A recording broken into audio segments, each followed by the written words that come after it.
Damn, Perk did this? I don't need no one to save me. I was born to be the greatest. All that time in that basement, all that time isn't wasted. Rapping getting faded. I just wanna tell my mom that I made it. Just wanna be the topic of the conversation. Used to rock the gold plated. Now I'm wearing gold chains like I'm famous. Anyway, so back to what I was saying. So you and I had a conversation the day that Kevin Samuels unfortunately had passed away, and we had a live stream on my channel. Mm-hmm. And you know, since then, what would you say about yourself has changed? Has changed in general? Like, has things changed? Has things developed differently for you? What are your thoughts on that? And you're on mute, by the way. For me, I can easily say, and let me know if I'm freezing or not. For me, I can easily say that the value of my image. Remember, Kevin Samuels' cameras off was an imaging consultant. That's what he did, and he lived that life. It wasn't that he was pretending his image; it was who he was, and he realized that no matter where we go, our image, as especially of people of color, is very important. And what he was trying to do is change our image as one.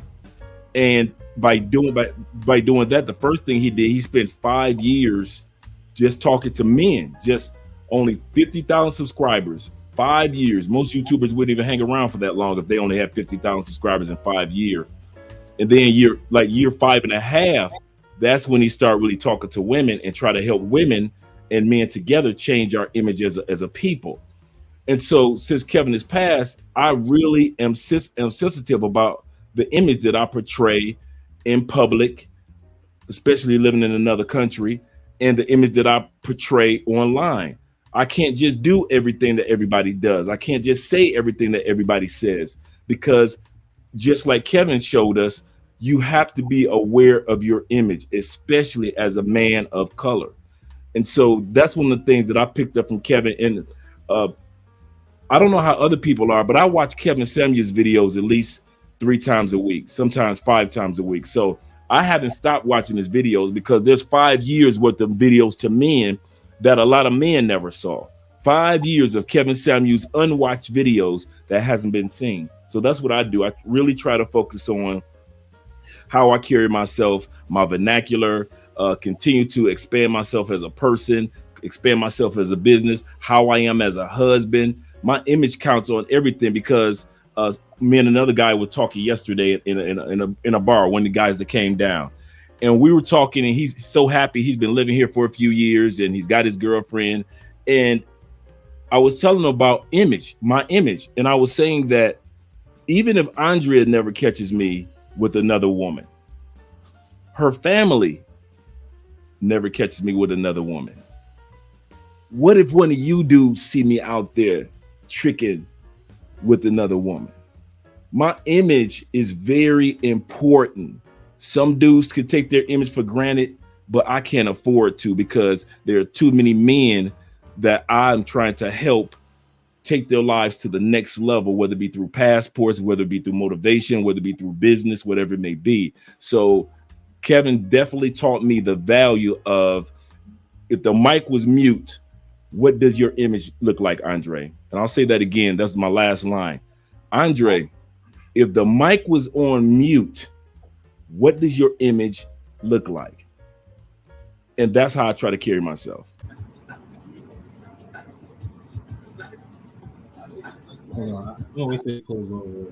Men right now. Got to talk to black men right now about something that's of serious import. Black men, you belong there too. You belong here too. I did a broadcast the other day about being in a room with powerful men and beautiful women. And I didn't disclose the location because I'm just not going to tell everybody about where I go in my life. But you know, going to this cocktail party, after going to this event, And I said that there were no black men in the room. There were no black men in the room. There were black women. There were many people in there who the room was full of professional folks. And I will take that back. There was 2 black men there. They were working the event. And you know something about that I've noticed, that from the first time I actually put on a tuxedo and went to a corporate event, I worked with this company in Houston. It was in the Woodlands. I was working as a research technician, catalyst technician. Actually helped put together a patent for removing sulfur from catalysts. Put it this way, I'm a smart dude. The pilot plant I worked at, the research that I did, revolutionized surfactant technology. All you need to know is I ain't no dumb dude. So I'm at this event for this small research company that was multi-million-dollar company, international company. And I go, and I remember being a young 20-something-year-old black man. And I walk into this room with nothing but older white people. There was one Hispanic-ish guy there, and he was an engineer that worked at the lab I worked at. So the people that worked at the lab knew me, but the people from headquarters, they didn't necessarily know me. They may have known of me, but they didn't necessarily know me. And I will never forget, I'm in this event, and it's black tie. I'm in my tuxedo, looking like $1 million. Black James Bond in this motherfucker. And obviously, everybody that attended brought their wife or their husband or their +1. I actually rode solo to the event. And as I'm sitting there talking to the CEO of the company about the research that I had done that was leading to groundbreaking innovations that led to patents and millions of dollars for this company, I actually had an older white woman come up and ask me for a glass of champagne.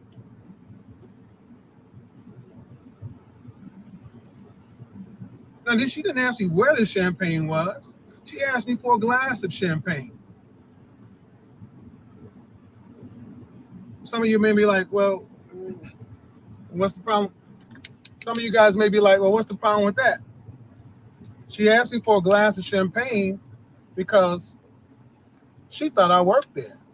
She thought I was just like she thought I was one of the helpers there, one of the servants there, because the only black men that were there, the only black men that were there were actually the servers. Hey, yep, that's what it was. That's the only black men that were there. Now, funny thing is, when I went to the event, the black men that were there were kind of like, oh, what's up, bro? What's up? Okay, we see you. Okay. You know, how we give each other that head nod and shit like that. You know how we do that. You know, those brothers were kind of like, oh man, proud to see you up in this mug. What the hell? What is going on, man? All right, I got to get this fixed. The brothers that were there, they were kind of like, we see you. Like, we proud to see you up in here, man. You up in here doing your thing, because this was a big deal. All right, so let me kind of stop it right there. You know, interestingly enough, Bray, what are your thoughts so far? Because when we get to, at least for me, and I know you can probably speak to this as well, being in biotech, right, where the higher the ladder you go, the more less melanated you see, and it's unfortunate, especially in the corporate world.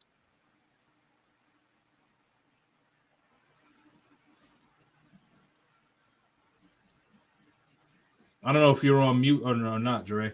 No, I'm listening to you. You said Oh, okay. especially in the corporate world. Yeah, I yeah, was yeah. waiting for you to finish your statement. Okay. Yeah, yeah. So what I was saying is that the higher the ladder that you climb, you know, when it comes to like executive leadership, it starts to become a little bright up there. You know what I mean? And so, Correct. you know, and so the thing is, I love this title because the title, when I saw this, I was like, yeah, like this is something that, I mean, you know, unfortunately, you know, Kevin passed, but this is something I actually wanted to talk about in general, just the title alone, that yes, like Black men, you do belong there as well. And then you could go ahead. One of my favorite, and I've mentioned this several times, Reginald Lewis. Anytime you guys get a chance, look up Reginald Lewis. He was the first Black billionaire. He purchased Nabisco, died at 51 years old. He was married to an Asian woman. In between her a successful family and his success, they were able to buy Nabisco at that time period. And the one thing that I can say, my favorite book outside of Viktor Frankl's Man's Search for Meaning is Reginald Lewis's Why Should White Men Have All the Fun? You guys hear me say that all the time of that book. So anytime you got a chance, you can even look at it listen to it for free on YouTube. Why Should White Men Have All the Fun by Reginald Lewis. And this is what Kevin was saying. We belong in these spaces. And I'm going to take it to the travel space because, you know, I'm living outside the country. Sure. A lot of times I go through that. A lot of the spaces that I go to that are the 5-star spaces in other countries, the 4-star spaces, the best. If I'm going clubbing, I'm going to the best clubs where everything is VIP. And I don't see too many brothers up in there. I really don't. Now, if I went down to the reggae club down the street, or if I went into Zone 1 to the salsa club down there, I can hang out with brothers and sisters all day long. If I go to a particular city here in Colombia or any part of South America, I find myself being maybe one of 10 brothers and sisters that's in that location that's not working. Once again, like Kevin said, not working. So even in my travel experiences, I know exactly what he's talking about as far as you being the standout in order to live life on a different plane. But the problem is this. A lot of us make the mistake of, because it's so bright at the top, we decide to tumble back down into the darkness, if you know what I mean. Absolutely. We'd rather be among our people that don't have much than to be among the bright that have much. And so that's what the problem is that I find. Travel, I see that Kevin mentioned that he was dealing with that situation. And at the same time, even when I used to go to fundraisers in the States, and I used to go to nonprofit programs in the States, and it would be suits and ties. I kid you not, the exact same thing. A few brothers, a few sisters, unless I'm going to the NAACP event fundraiser or a fundraiser for a school teacher of the year or things like that. But when I used to go to political fundraisers, I didn't see too many brothers and sisters. And so once again, Kevin is letting us know, or had let us know, that we deserve not only to have the best image of ourselves, but to use that best image to get to the next plane. And we should not be ashamed or embarrassed to be on the next plane. What Kevin was trying to get us ready for was not this generation. I'm going to say it again. Kevin Samuels was not sent for this generation. Kevin Samuels was getting us ready to present things for the next generation, our sons and our sons' sons, our daughters and our daughters' daughters' images. So our sons will be comfortable with walking in certain spaces that are brighter, but they don't have a problem with walking in those spaces. And our daughters feel comfortable with being among certain groups without feeling uncomfortable. That's what Kevin was trying to get us comfortable with. But too many of us are tumbling back into the darkness of what's familiar and what's comfortable. And that's one of the things that's hurting us as a people. What's familiar and what's comfortable is what's hurting us, not necessarily the brightness of being the only brother or sister in the room. And it's sad. It's so sad. You absolutely right, and I completely agree with you wholeheartedly. You mentioned with the travel, like the travel space, and how things are, for you, in Cali, Colombia. I did an interview last month. I believe it was January. It might have been, yeah, it was January. It's before my birthday, with Hanada Lopez in Brazil, and she was mentioning that there's certain parts of Rio where she would try to get her friends to come, who are Afro-Brazilian, and they wouldn't want to go. They would want to stay near the, near, like, I guess what would be like the equivalent of like a Strata 1 or a Strata 2, maybe even a Strata 3, which is kind of, I guess, in the middle. But like definitely, between 1 and 3. And it's like if you go 4 through 6, it's like it's like frowned upon, and it's like why would you want to? It's kind of like, well, why would you want to just like stay in the dirt, so to speak? And maybe that may come off wrong, but my overall talking point is that why not try to elevate yourself? One of my good friends, and like he has like so many clothes, so many pairs of sneakers and all this stuff. And I'm like, dude, you got to get at least like 3 or 4 suits, man. And like every pair of Jordan known a man. And I'm like, dude, like, you're older than me, man. And I'm like, I understand Jordans and all that. I like that too, but you got to have a diverse way of dressing. And not only that, but when you wear certain clothing, it kind of makes you feel different too. I don't know for you, but for me, it definitely does. Correct. I have a different walk. I have a different behavior. I have different expectations of other people, and other people have different expectations of me. When I wear certain attire, I have certain expectations of people that come into my sphere. When I have certain attires, they have, and it's not necessarily just a suit. It is being clean. It is being groomed. It is your behavior pattern. So we're not just saying that, okay, everybody needs to run out and purchase suits, but we are saying that you need to be aware of your image. If your image is only, if you look at your closet right now, guys, in all sincerity, gentlemen, once this stream is over, in the next stream of Kevin Samuels is done, if you guys take time out this evening, when you get ready to shower and get ready for bed, look in your closet. And if your son or grandson or your nephew, or if your teacher, if any of your students can wear most of your clothes, something is wrong with your closet. I'll say that again.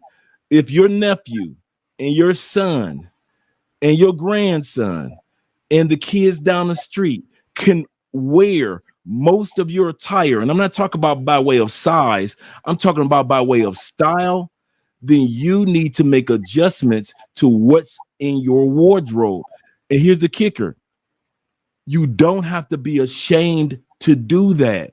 That's what Kevin was trying to get black men to realize for 5 years. Mm-hmm. You deserved, once again, you deserve to be among the elite. That's why I don't use the term passport bros as much as I use the elite travelers or passport elite. Because that's who I am. I'm not a passport bro. I'm not a passport king. I am a passport elite. My passport should be made of gold. That's who I am. And that's how all of you are. And that's how you should treat yourself. And that's what Kevin was trying to get us to realize. Once again, back to Reginald Lewis. Why should white men have all the fun? Not one black person has been able to answer that question for me or for Reginald Lewis. Why should you let white men have all the fundraisers? Why should white men have all the golf courses and all the bowling alleys and all the tennis courts? Why the white men should be a part of all the fundraisers? Why should they have all the businesses? Why should they have a decent vernacular and diversity? They listen to just as much, if not more, hip hop than we do. You caught that? Right. Yeah. They go to more hip hop concerts. They buy more hip hop streams than we ever have, from the beginning of hip hop. And yet and still, they know how to listen to hip hop with a black tie on. Why do they have to be the only ones that listen to hip hop with a black tie on, and we can only listen to hip hop with Jordans on? Right. Big facts. Big facts. Let me play a few more minutes of this video, and then I'm gonna go to the next one here. Like Exxon and Mobil, huge multinational oil conglomerates were our clients. And little old bitty me, Kevin Samuels from Oklahoma, was in the room with all these high-powered corporate executives, all these folks, and they were asking me questions. I was the man. It was about me. And then in one, damn it, I'm sorry guys, this is bothering me. Kevin, in one instance, everything crystallized when this older white woman comes by and asks me for a glass of champagne, because black man in a tuxedo, you must be part of the help. Now I understand the tuxedo. The other black men that worked there weren't in tuxedos. I was the best dressed man in the room. But yeah. And the CEO was mortified because it was one of the vice president's wife that actually approached me. Yep, one of the vice president's wives approached me, asked me for the glass of champagne. And the CEO said, "Oh, this is Kevin Samuels. He works for us. He's in the catalyst, he's in the research lab and blah, blah, blah, blah, blah." And this lady's face was just like, oh my God, I'm so embarrassed. And,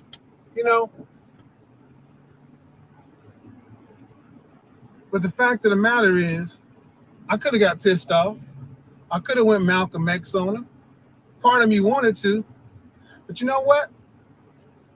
The way I decided to handle it was even better. I asked her, I asked her, why would you ask me for a glass of champagne when the bar is over there? Why would you ask me for a glass of champagne when the bar is over there?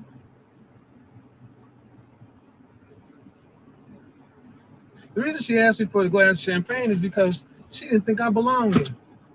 There's no way I could belong there. There's no way I'm supposed to be in this room in one of the richest suburbs in the United States of America. There's no way I was supposed to be in this room with engineers and financiers. There's no way I was supposed to be in this little bitty high-dollar organization.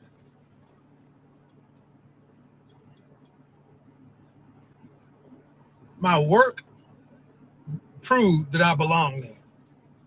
My results, my outcomes proved that I belong there. But you know what had to actually also prove it? My mindset. I didn't get mad. I didn't get angry. I checked her in an appropriate way. And I remembered that. I'm not going to ever let anybody make me feel as though I don't belong. And that is what I see far too often with black men. We don't want to go to places, these upper echelon places, because you're afraid that you don't belong. There's a fear there that you don't belong, that some shit like that, some fuck shit's gonna happen. Well, let me tell you something. Your ancestors built this country This country is what it is because of ADOS, because of the slave trade. We know the history of this country. There's not a place in this country where we don't belong. So I walk in everywhere like I belong. I'm gonna just stop it right there. Just kind of going back into what like one of the last things that he said. We though as a people don't want to go to places where it's the upper echelon, kind of like what I was saying, right? And what you were saying too, where you'll be like a strata 5 or 6 there, but if you go to a strata 1 or 2, strata 1 and 2 for people who don't know, that means like kind of like the ghetto or the barrio, whatever you want to call it. And then 5 and 6 is like, like what do you call that? Upper class, where the upper class live. So where people are just comfortable kind of just being in their barrio or the lower tier stratas, they don't want to go and venture out. Why not venture out? And another thing I liked what he said was that he kept his cool, and he checked her in a way where he said, okay, but why are you asking me for a drink when the bar is right there? She was already embarrassed. He made her feel more embarrassed. But if he would have started yelling and all that, then now that would have made him look bad. Not only that, but the fact that he's a man, she's a woman, but would have made it even 10 times worse is the fact that he's a black man and she's a white woman. And I'll leave it there. What I liked about what Kevin said is he acknowledged and he knew when he walked in that room, and he walked in solo. And it's kind of funny because listen to some of his other episodes, he never did that again. Once he got to that level, lesson was learned. Never go into a fundraising event without a +1. Mm-hmm. And Kevin told the story when he actually I love the story what Kevin said. He said he went to another fundraising event and he was single. He said so he went and got a pay for play. Yep. He said, but it wasn't a pay for play to play with. It was a play for play to play with the minds of those that were in that room. Right. He said so he said, so I'm in there. She's top notch. He said it cost me, I think he said it cost him, this female cost him like 3,000. I'm gonna paraphrase. I think it was like 28. It was 3K. Yeah, I remember the story and vividly. He said that but she was top notch, educated, just the best of the best pay for play that you can get. Right. And he said that everybody loved them. And he said, I went into the men's room to use the bathroom. He said, and the CEO walked in. Now, I don't know if it was the same CEO or a different one. He said, but I'm in the men's room, and the CEO, he goes to one stall on the other one side. I'm on a stall on the other side of the room. And the CEO mentions, oh, I see you with so-and-so tonight. She's a good girl, blah, blah, blah, blah, blah. Your money was well spent. And the CEO walked out. And Kevin said, after that moment, being among the top notch,